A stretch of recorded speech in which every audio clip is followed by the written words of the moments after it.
Right now on 9 News Mornings, Coloradans are taking off for the unofficial start to summer. We have team coverage today of Memorial Day travel to avoid all of the headaches. And 6 days to the finals, the Nuggets are waking up without their opponent. We're sizing up the competition. Let us know who you want the Nuggets to play on 9news.com. And you can thank Colorado veterans for the ski industry. Our friend Gary Shapiro is back to share the story of the 10th Mountain Division. 9 News Mornings starts now. And good morning, everybody. 7:01 on your Friday morning. It's Friday. Yay! Yes, we made it, everybody. We're waking up some clear and blue skies this morning as well. The calm after yet another storm. People across the Front Range saw heavy rain and small hail yesterday. This is what it looked like at I-25 in Orchard. It's now officially the 5th wettest May on record in Denver. And at this hour, we do have clear skies before another round of storms later this afternoon. Thanks for waking up with our 9 News Mornings team. Yes, good morning, everybody.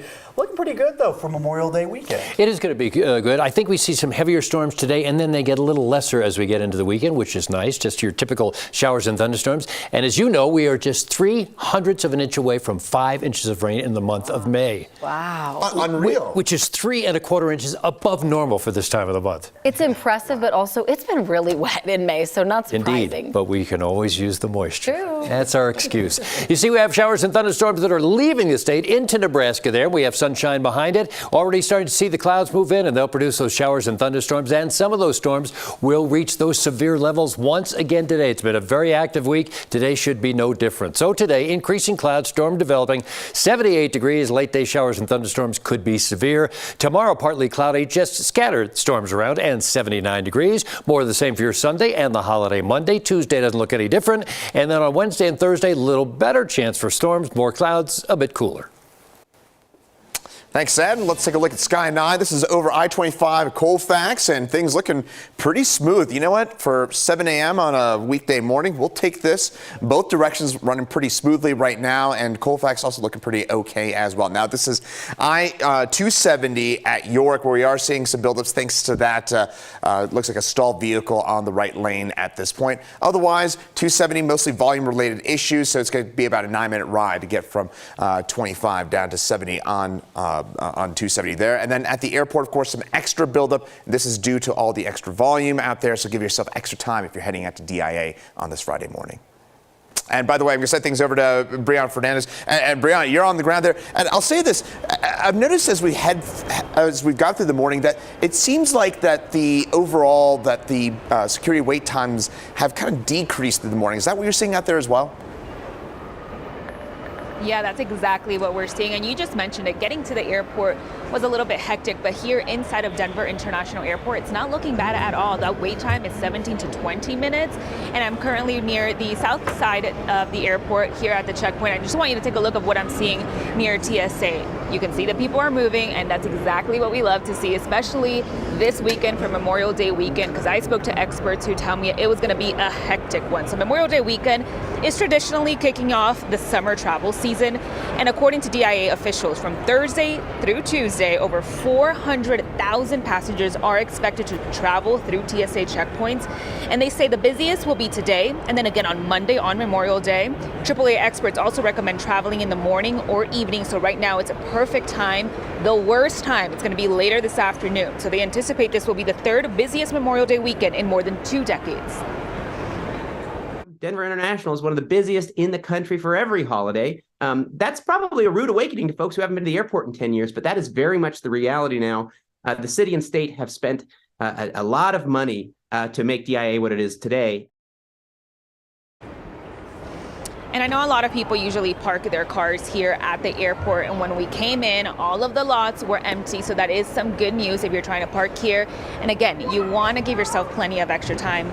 Maybe get here 2 hours earlier than your boarding time. That way you can just check in, get your baggage ready for your flight, and get to the gate on time. Corey, Jordan? Yeah, and looking at the lines right there behind you, Brianna, it looks like maybe this is the calm before the storm. We do know mornings are a little bit easier than afternoons, so you're going to really want to follow that advice throughout the day. Brianna, thank you. New overnight, Aurora police are looking for a driver who hit and killed someone on a bicycle. It happened on Colfax near Kenton Street around 11:30 last night. The driver took off. Colfax was closed for 3 hours during the investigation, but no information is known about the car or the driver.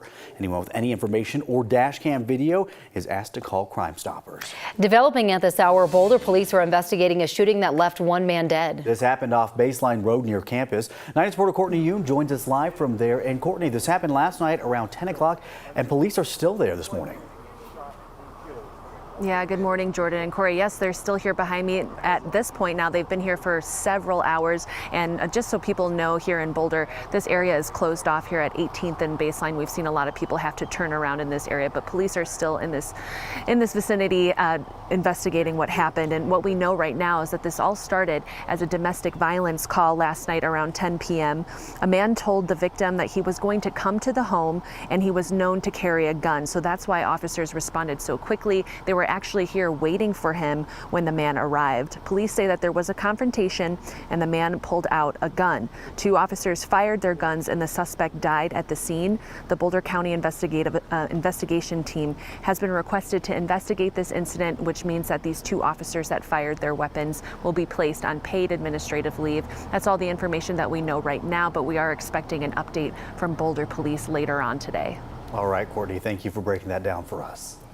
Continuing coverage this morning of the Marshall Fire. 17 months later, the cause remains under investigation. This week, we talked to Eric and Leslie Levinson, who lost their home in Superior. Next month, they will move into their new home they rebuilt, still questioning how this happened.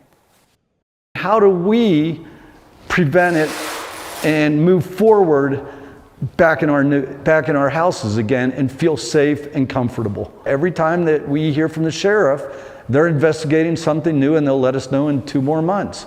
And then they're investigating something new, they'll tell us in 2 more months.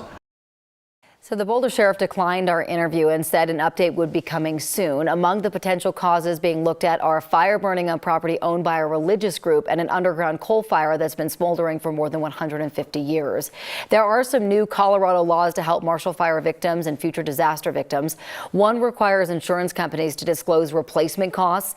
A second bill allows waiving of sales taxes on construction materials for communities that are rebuilding. And another bill requires rental properties affected by a disaster to be fixed.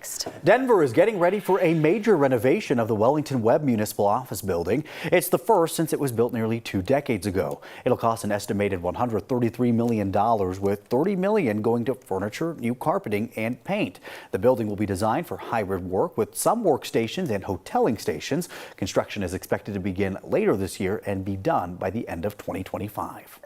A long weekend almost here, and it's a perfect time to fill out your June election ballots. You have 4 more days to get those in the mail. After Tuesday, you will need to drop it in a drop box. Denver voters are deciding on the first change in mayor in 12 years, and voters in 3 city council districts will select who will represent them on city council.